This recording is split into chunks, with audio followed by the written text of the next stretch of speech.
नमस्कार, सीधा संवाद में आपका स्वागत है। मैं हूं अशोक श्रीवास्तव। हिंदुस्तान में तीन चीजें लोगों को बहुत गहराई तक छूती हैं, उनकी जिंदगी पर असर डालती हैं। पहली चीज बॉलीवुड है, सिनेमा है, भारतीय सिनेमा है। दूसरी चीज क्रिकेट है और तीसरी चीज राजनीति है। पिछले कई अरसे से हम देख रहे हैं कि बहुत से लोग जब अपनी क्रिकेट की पारी खत्म कर लेते हैं तो राजनीति में आ जाते हैं। बहुत से लोग हैं जब बॉलीवुड में एक ऊंचाई को हासिल कर लेते हैं तो राजनीति में आ जाते हैं या आना चाहते हैं। लेकिन एक शख्स इन दिनों ऐसा चर्चा में है जिसकी बॉलीवुड की पारी, फिल्मों की पारी अभी खत्म नहीं हुई है, राजनीतिक पारी अभी उसकी शुरू नहीं हुई है, लेकिन फिर भी बॉलीवुड में और राजनीति में दोनों जगह उस शख्स की धमक आजकल खूब सुनाई दे रही है।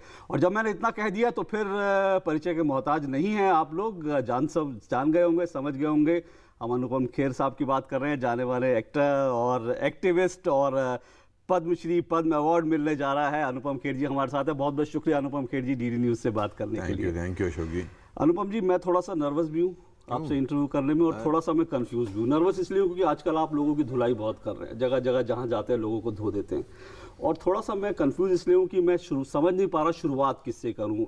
एक्टर अनुपम खेर के साथ, एक्टिविस्ट अनुपम खेर के साथ, या फिर एंग्री मैन अनुपम खेर के साथ। मैं एंग्री यंग मैन नहीं कह रहा क्योंकि जब आप फिल्मों में आए तभी आपके बाल नहीं थे, तभी भी आपको किसी ने एंग्री यंग मैन नहीं मारा। लेकिन मैं थोड़ा कंफ्यूज हूँ, क्या करा जाए। नहीं, आप एक इंसान से बात कर रहे हैं। आप ये जो सारी आपने क्लासिफिकेशंस की हैं, ये तो लोगों की है जी। वही इंसान है जो इस देश में पैदा हुआ और यहाँ पढ़ा लिखा, अपनी मेहनत के बलबूते पर आज इस मुकाम पे पहुँचा है। बहुत लोगों का साथ मिला, बहुत लोगों ने मुझे हेल्प किया, बहुत लोगों की दुआएं मिली। तो आप उस इंसान से बात कर रहे हैं who is a self made person. अगर सच बोलने की डेफिनेशन को आप बोलते हैं कि धुलाई करते हैं, तो सच में तो हमारे दादाजी और पिताजी ने सिखाया कि बेटा सच बोलना। अब अगर उससे उनको लगता कि किसी की धुलाई हो रही तो अच्छी बात है, होनी चाहिए। अगर देश के प्रति बोलना ऐसा लगता कि पॉलिटिशियन बन रहे हैं, तो वो लोगों की छोटी सोच है। लोग हर किसी चीज़ में कोई ना कोई अभिप्राय ढूंढते हैं, कोई ना कोई पॉइंट ऑफ व्यू ढूंढते हैं, कोई ना कोई इसमें रखा क्या है, क्यों ऐसा कर रहा है। बिकॉज हम इतने ज़्यादा मार्केटिंग के मोहताज हो गए हैं कि हर चीज़ को हम एक इंटरप्रिटेशन देना चाहते हैं। तो इसकी कोई इंटरप्रिटेशन नहीं है, इसलिए लोगों को समझ में नहीं आ रहा है। आप ना नर्वस हैं ना आप कंफ्यूज हैं।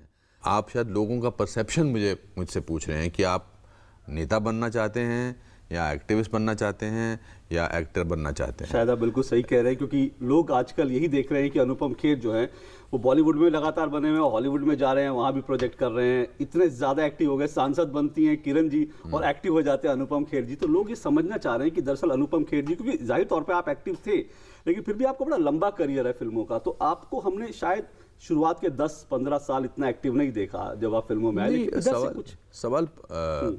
सवाल एक्टिव होने का, पहले तो मेरा पॉलिटिक्स में आने का कोई ऐसा मकसद है नहीं जी।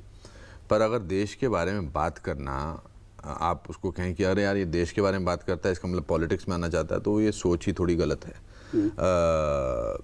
ये सब शुरू हुआ बेसिकली जब इंडिया अगेंस्ट करप्शन का अन्ना हजारे का वो हुआ। मैं ये पूना में शूटिंग कर रहा था और मुझे एक दिन मनीष सिसोदिया साहब, जिनको मैं जानता तक नहीं था, उनका एक मैसेज आया कि हम यहाँ ऐसे। तो मैं टीवी पर देख रहा था कि काफ़ी लोग, मैं मनीष साहब को नहीं जानता था, मैं अरविंद केजरीवाल साहब का नाम सुना था बिकॉज उनको मैगसेसे से अवार्ड मिला था। अन्ना हजारे साहब को मैं जानता था, मतलब इन द सेंस उनके बारे में मैंने पढ़ा था कि काफ़ी इन्होंने आंदोलन किए हैं और महाराष्ट्र में काफ़ी इन्होंने काम किया इसके प्रति। तो उनका मैसेज ये आया कि जी अगर आप हमारे इस आंदोलन में एक बार शक्ल दिखा दें तो हमें अच्छा लगेगा।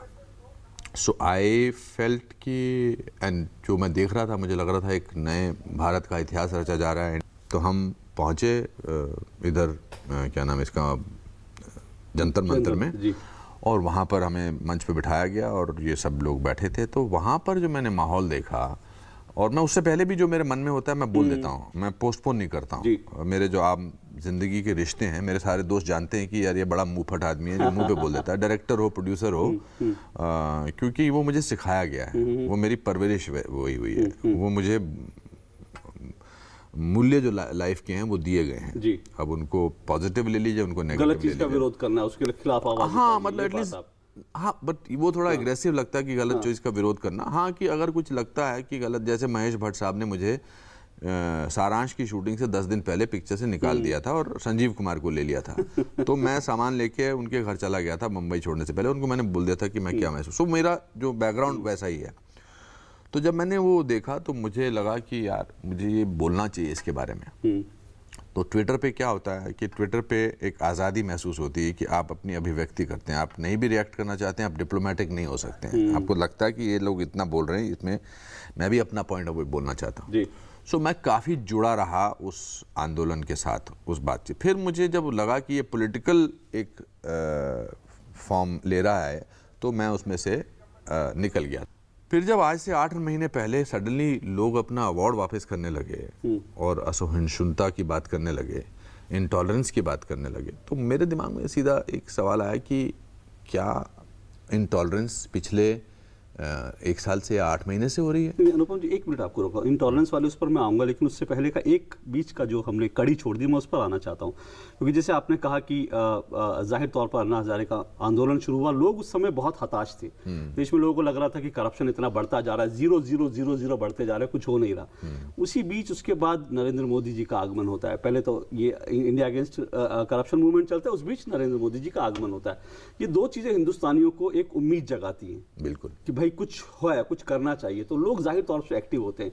और उसी बीच आपकी पत्नी किरण जी भी जो है वो बीजेपी के टिकट पे आए, तो वो एक चीज है जो शायद आपको लगता है कि नहीं, किरण ने ऑफिशियली ज्वाइन कर लिया था, ऑफिशियली ज्वाइन किया था। मैं जी, आप शायद 1 या 2 बार मैंने ट्वीट पे देखा था, आप 1 या 2 बार ही प्रचार करने गए थे, ज्यादा प्रचार करने भी नहीं गए, 1.5 दिन के लिए। हाँ बिल्कुल। तो मैं ये कह रहा हूँ कि उस बीच ये जो पूरी कड़ी थी, क्या इसमें आपको लग रहा था कि कुछ करना चाहिए, देश में बदलाव होना चाहिए? बहुत मुझे लगा था, और जितने भी मेरी ये सोच है, देखिए एक्टिंग जो है वो मेरी पर्सोना का एक अंग है, मेरा पर्सोना नहीं है।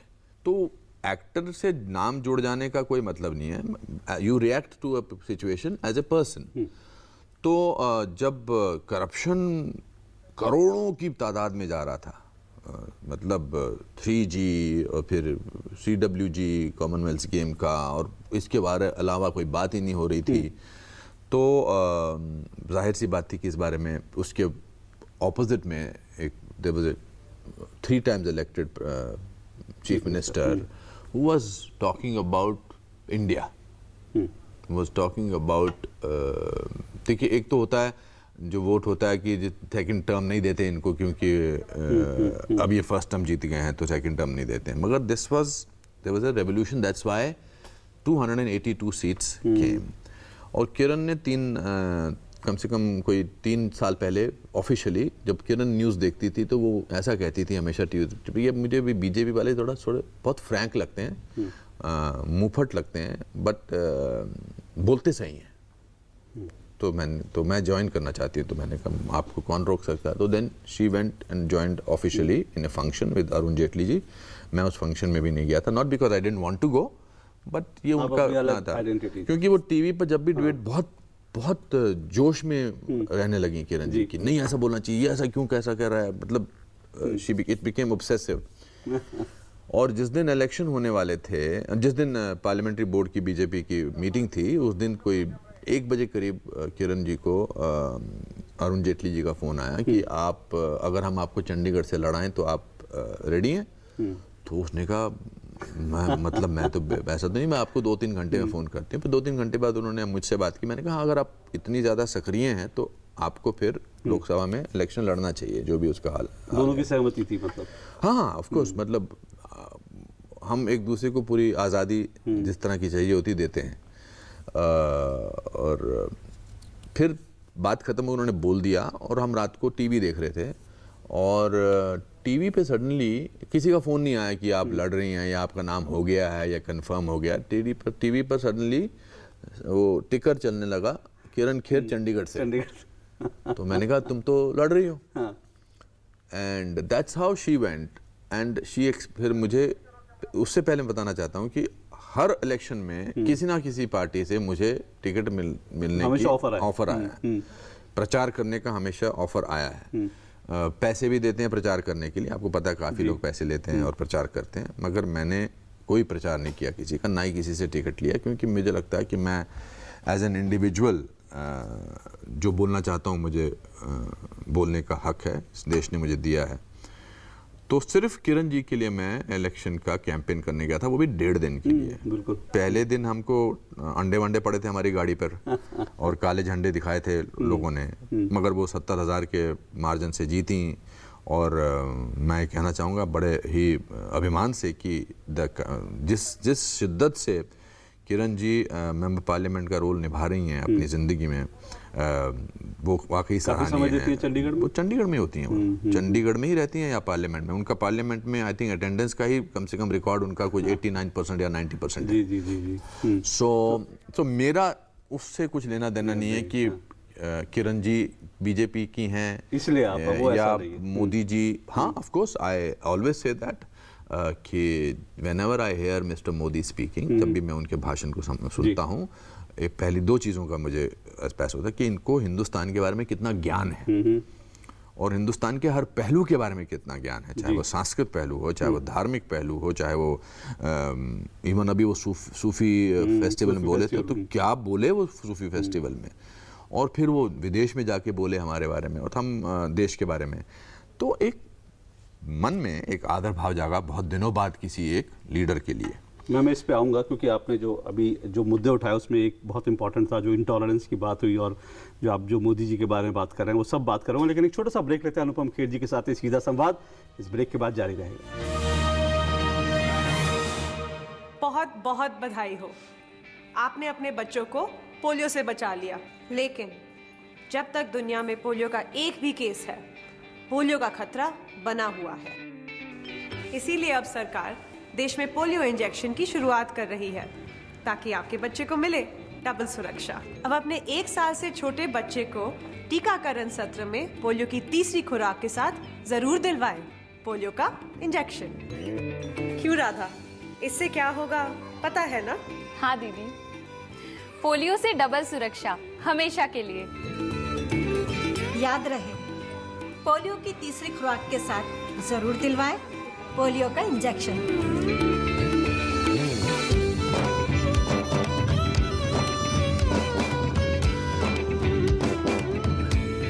अधिक जानकारी के लिए अपने पास के स्वास्थ्य केंद्र, ANM या आशा दीदी से संपर्क करें।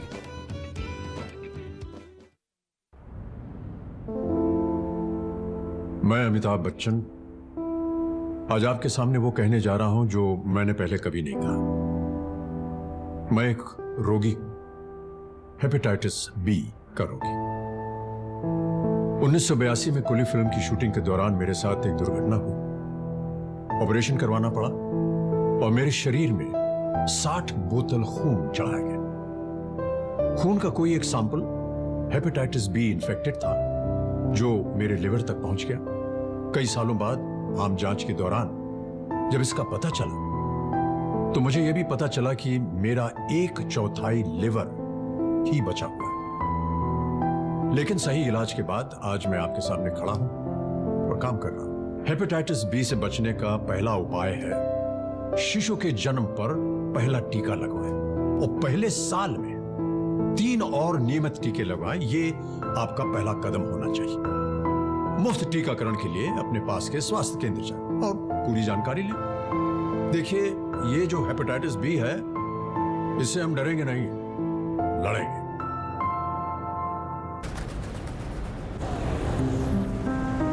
ये चांदनी का चौक है। ये रविंद्र का सेतु है। मरीना का बीच है ये आजाद का मैदान है। खड़े सिंह दा मार्ग है।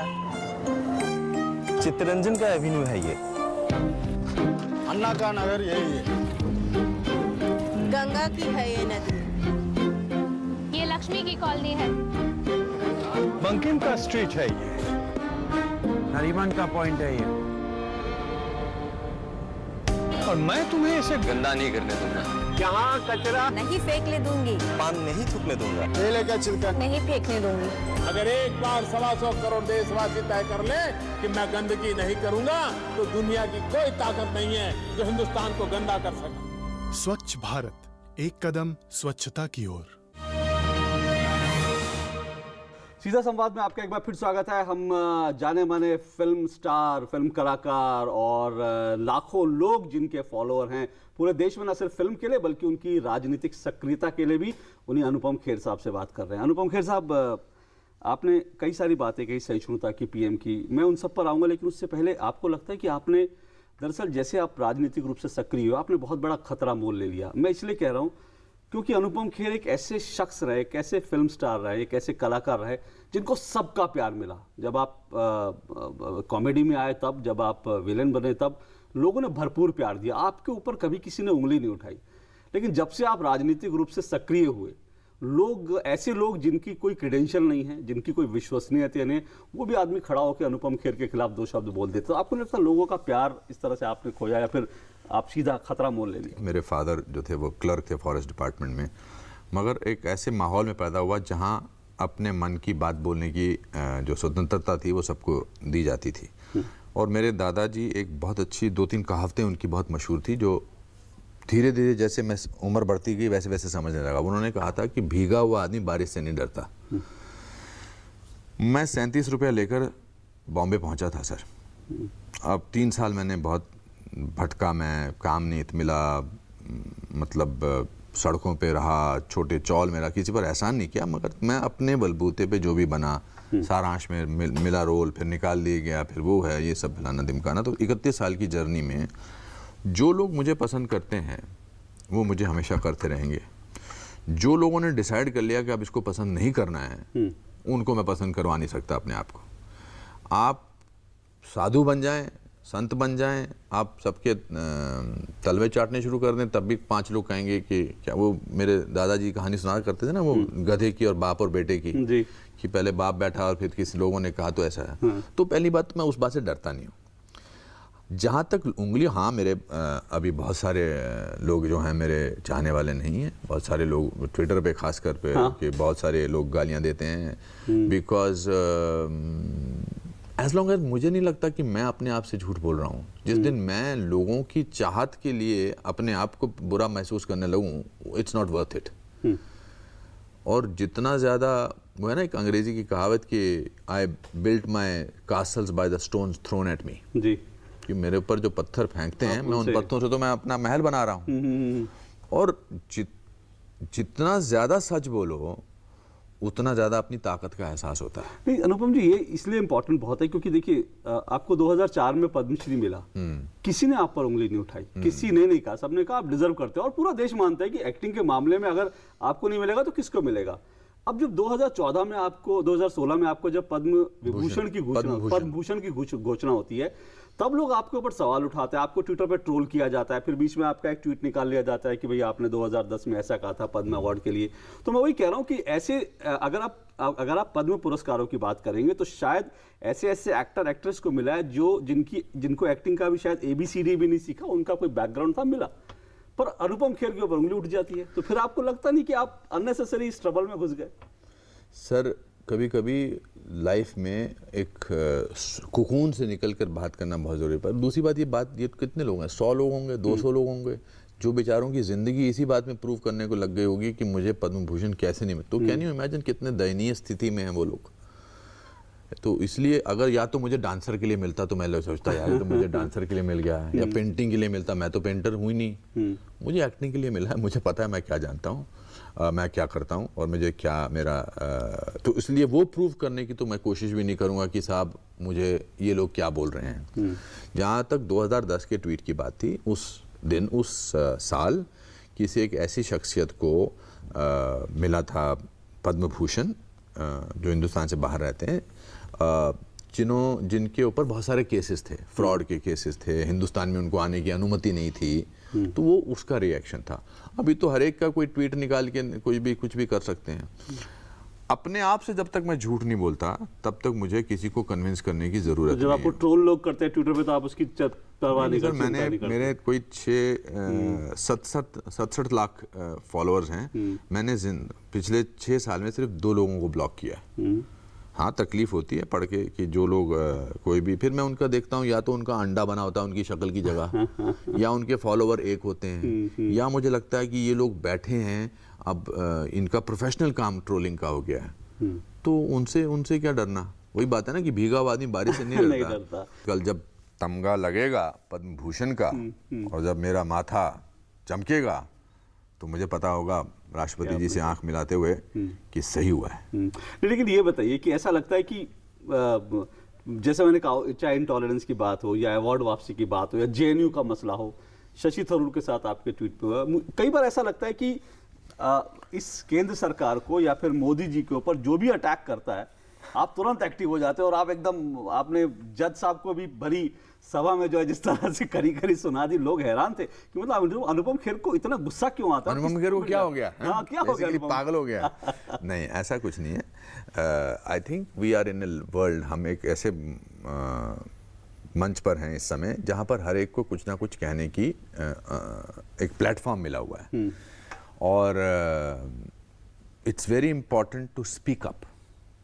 आप अच्छा बोलें किसी के लिए, बुरा बोलें किसी के लिए, पर जो महसूस करें उसके बारे में बोलना बहुत ज़रूरी है। वो मेरी कलकत्ता की स्पीच क्यों वायरल हुई? नॉट बिकॉज मैं बहुत अच्छा बोला, बट करोड़ों लोगों ने वो सोचा कि ये जो बोल रहे हैं अनुपम खेर, ये मैं महसूस करता हूँ। वरना ऐसा तो इसमें सेंसेशनलिज्म कुछ नहीं था।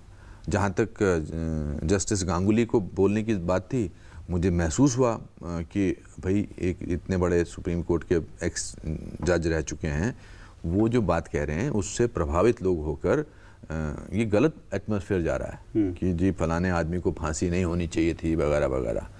तो वही बात आ गई ना कि सच बोलो तो वह याद रखने की ज़रूरत नहीं होती है। जहाँ तक मोदी जी की बात है, अब मैंने एक इंटरव्यू में ये भी कहा था कि अगर कोई अपोजिशन का लीडर मुझे ये महसूस कराए कि वाह क्या बात है, तो मैं उनका भी भक्त बन जाऊंगा, उनको भी मैं प्यार करूंगा। ऐसे बहुत सारे लोग हैं। मैं तो चाचा नेहरू जी जिंदाबाद, जवाहरलाल नेहरू जिंदाबाद, लाल बहादुर शास्त्री जिंदाबाद, अब्दुल कलाम जिंदाबाद, सचिन तेंदुलकर जिंदाबाद, अमिताभ बच्चन जिंदाबाद, दिलीप कुमार जिंदाबाद। तो अच्छाई को अप्रिशिएट करने के लिए जस्ट बिकॉज उनके प्रोफेशनल राइवल्स हैं, how does that change my feeling towards this person? Modi ji से पहले आप किस राजनेता से सबसे ज्यादा प्रभावित हुए? अगर I thought my whole childhood was because of what Chacha Nehru हमारे स्कूल में सिखाया था। लाल बहादुर शास्त्री से मैं बहुत प्रभावित हुआ था। उनकी एक स्पीच थी, वो छोटे से थे, वो फ्रेम उनका फ्रेल जैसा था, और उन्होंने एक स्पीच दी थी जो फिल्म विजन में दिखाई जाती थी उन दिनों, या दूरदर्शन में शायद दिखाई जाती थी, और जय जवान जय किसान का नारा दिया था। और जहाँ का मैं रहने वाला हूँ, हर वॉर में, शिमला में हर वॉर में हमको रात को वो खाई खोदी जाती थी, और बिकॉज पाकिस्तान के वहाँ पर वो सायरन बजता था और उसमें डाल दिया जाता था। मैं काफ़ी हद तक जब शुरू में राजीव गांधी बन के आए थे तो एक नई होप लेकर आए थे। I thought it was fantastic. Atal Bihari Vajpayee ji, क्या बात है। उन्होंने एक बार उनकी स्पीच थी, I think he had a great sense of humour.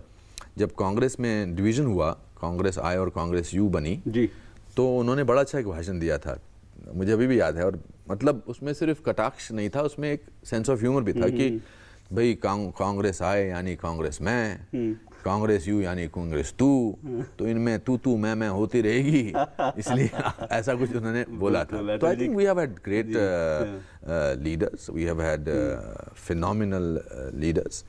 Bollywood में जब ये इंटॉलरेंस वाला अवार्ड वापसी वाला शुरू हुआ, तो आपने अपने जो आपके बॉलीवुड के साथ के लोग थे, आपने उनको भी नहीं छोड़ा, किसी को बख्शा नहीं। लोग अक्सर देखते हैं कि अपनी जो फेटर्निटी होती है उसको लोग छोड़ देते हैं कि भाई वहाँ पे नहीं बना। आपने वहाँ पे भी एकदम डायरेक्ट आपने जवाब दिया।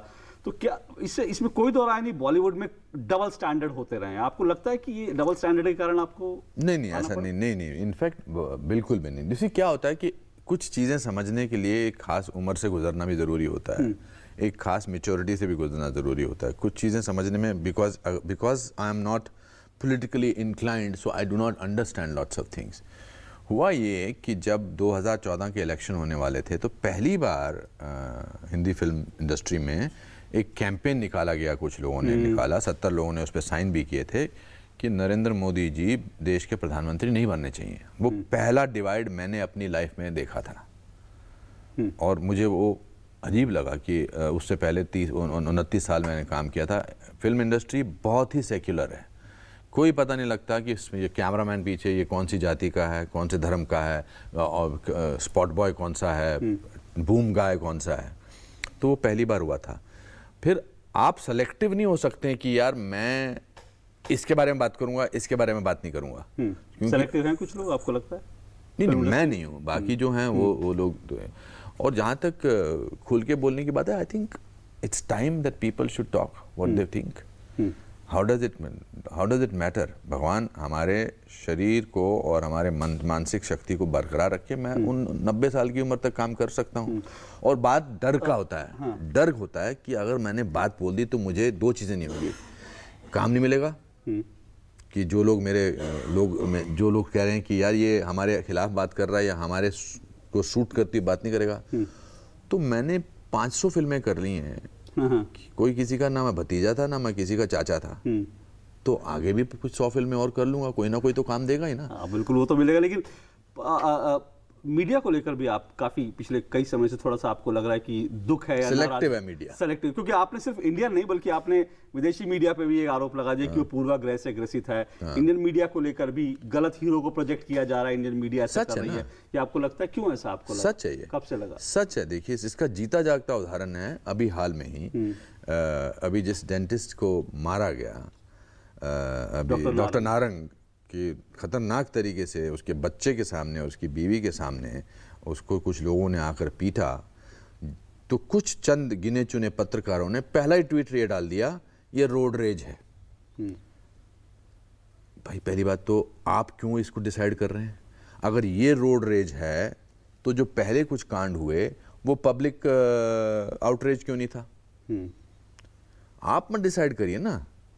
तो ये जब ये डबल स्टैंडर्ड्स लोगों के नजर आते हैं तो आई थिंक मुझे हालांकि शांत हो जाना चाहिए, मुझे हालांकि चुप रहना चाहिए, मगर कभी कभी तकलीफ होती है। क्यों आपको ऐसा लगता है मीडिया इस तरह से क्यों? क्योंकि हमने देखा जेएनयू वाले इशू में भी हमने देखा कि कोर्ट ने साफ तौर पर एक बात कही कि ये मानसिक बीमारी है जिस तरह से देश के खिलाफ, लेकिन कोर्ट की बात और किसी भी लैब ने ये प्रूव नहीं किया कि देशभक्ति, देश के खिलाफ नारे नहीं लगे थे।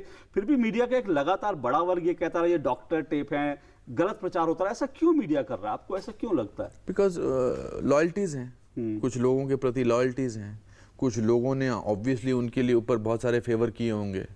यही होता है ना कारण, वरना और क्या कारण हो सकते हैं? ये पर्सनल लॉयल्टीज हैं, पर्सनल लॉबीज हैं, पर्सनल चीजें हैं। किसी ने बड़ा अच्छा उस दिन बोला, उसने कहा यार ये मैं बाकी चैनल नहीं देखता, अब मैं दूरदर्शन देखता हूँ। और बहुत अच्छी बात है, ये सच्ची बात है, because there is, you just see the news. So I think this is what is it. और जब निकल ही पड़ा हूँ तो फिर जो रास्ते में आ रहा है उसको अगर मुझे लग रहा है कि ये, हालांकि मैंने कोई क्रूसेड नहीं शुरू किया हुआ, मैं बहुत अपने आप को बोलता हूँ कि मत ना रिएक्ट कर, अब ओम शांति, ओम नमः शिवाय, ओम नमः शिवाय इसलिए मुंह से निकलता है। जी। तो मगर है डबल स्टैंडर्ड्स हैं, और जितना ज्यादा आप देखते चले जाओ उतने ज्यादा आपको नजर आना शुरू हो जाता है। पर आखिरी में एक दो चीज़ आपसे फटाफट जल्दी जानना चाहूँगा। आप क्योंकि एक कश्मीरी हैं, कश्मीरी पंडित हैं, वहाँ से जिस तरह से कश्मीरी पंडितों को निकाला गया वो आपके दिल के बहुत करीब। तो मैं उसका जीता जागता उदाहरण हूँ। अगर इंटॉलरेंस का कोई जीता जागता उदाहरण है तो वो इस देश का कश्मीरी पंडित है, जिसको अपने ही देश में पिछले इतने 23 सालों से एज ए रिफ्यूजी रहना पड़ रहा है। तो मुझे मत आप दिखाओ कुछ अपने बातें, because I am part of that. उसको भी डिस्क्रेडिट करने की कोशिश करते हैं, बिकॉज मुझे डिस्क्रेडिट करने में, जैसे मोदी जी को डिस्क्रेडिट करने में, या जैसे सचिन तेंदुलकर जब नहीं अच्छा खेलता तो उसको डिस्क्रेडिट करने में पूरी टीम जुट जाती है। वो इतना कोशिश कर रहे हैं कि ये तो कश्मीर में रही नहीं थे, ये तो जी शिमला में पैदा हुए थे, हाँ जी, ये तो इनको तो इसलिए पद्म भूषण मिल गया, इसलिए क्योंकि ऐसा किया। अब इन्होंने वहां पर जयपुर लिटरेरी फेस्टिवल में जब नारे लगने शुरू हो गए तो इन्होंने अपने गूंज बुला लिए थे। और फिर इतने दिनों में मैंने इतने बड़े बड़े पत्रकारों को अपने बारे में लेख लिखते देखा है कि मुझे हंसी आ गई कि सडनली देश का सबसे महत्वपूर्ण इंसान मैं ही हूं कि ये लेख लिखते जा रहे हैं सिर्फ इसलिए कि जो मैं बातें कर रहा हूं उनको शूट नहीं कर रहा हूं। लेकिन अनुपम जी, मैं कश्मीर वाले इसलिए क्योंकि अब आपको उम्मीद है, क्योंकि पीडीपी बीजेपी की फिर से वहां सरकार बनने की संभावना बन गई है, आप उम्मीद करते हैं कि क्योंकि आप बीजेपी या केंद्र सरकार, आपकी पत्नी बीजेपी की सांसद है, आप उम्मीद करते हैं कि कश्मीरियों की घर वापसी हो या कश्मीरी पंडितों की स्थिति बदले, उसके लिए ये सरकार कुछ करे? फ्रैंकली स्पीकिंग अभी तक किसी सरकार ने कुछ नहीं किया है प्रैक्टिकली। मंशा अगर हो तो कुछ भी, कोई भी सरकार कुछ भी कर सकती है। There are some, I am sure there are some practical problems. अब प्रॉब्लम क्या है कि ये सरकार से मेरी गुजारिश है, because they are the main people along with PDP that they should concentrate on doing something constructive about the Kashmiri pandits. It's important. या उनकी रिहैबिलिटेशन बहुत ज़रूरी है, या उनको डिक्लेयर कर देना चाहिए कि अपने देश में ये रेफ्यूजी हैं, ताकि उनको एटलीस्ट वो चीज़ें तो मिलें. एक आखिरी बात आपसे, आप अनुपम खेर जी को कहाँ आप देखते हैं? हालांकि आपने एक बात बार बार कही है कि आगे क्या होगा कुछ नहीं कहा जा सकता, लेकिन राजनीति में आ भी सकते हैं, नहीं भी आ सकते. फिल्मों में आप बहुत कुछ हासिल कर चुके हैं, तो अल्टीमेटली अब आप क्या अचीव करना चाहते हैं? पद्म भूषण आपको मिल ही रहा है, तो अब क्या अचीव करना चाहते हैं? सर, अभी तो लाइफ का इंटरवल हुआ है. अभी तो बहुत कुछ अचीव करना तो है. क्या एक एम कुछ आपको कुछ नहीं. लगता I think I am at the most amazing space of my life. जो मेरे मन में होता है मैं बोल सकता हूँ, उसकी आज़ादी महसूस करता हूँ. जहाँ तक सम्मान मिल रहा है मुझे, मैं करोड़ों लोगों में से एक वो 0.1% में से पद्म भूषण मिलता है, तो वो इसलिए मिला बिकॉज मैं इस देश ने मुझे दिया है. ये भावना देश से आती है. एक वरना फॉरेस्ट डिपार्टमेंट के क्लर्क का बेटा कल राष्ट्रपति के द्वारा पद्म भूषण हासिल करेगा. अगर ये हो सकता है तो कुछ भी हो सकता है, और ये सिर्फ इसी देश ने मुझे दिया है. मैं बहुत सारे देशों में घूम चुका हूँ. जो देश, हमारे देश में जो क्वालिटी है वो वर्ल्ड में कहीं भी नहीं है, और ये इस देश की ताकत है. और ये हर इंसान को, हर भारतवासी को समझना चाहिए. आपके एजेंडा कुछ भी हो, मगर ये बात तो मत कहो कि सर मेरे देश में इंटॉलरेंस है. भारत सबसे ऊपर है. चलिए, बहुत बहुत शुक्रिया, शुभकामनाएं आपको अनुपम जी. आपने इतना कुछ अचीव किया. हम उम्मीद करेंगे इंटरवल के बाद जो आपका अगला वो और ज्यादा थ्रिलिंग हो और ज्यादा आपको ऊंचाई पर ले जाए. इन्हीं शुभकामनाओं के साथ डीडी न्यूज से बात करने के लिए बहुत बहुत शुक्रिया. Thank you so much sir. Thank you.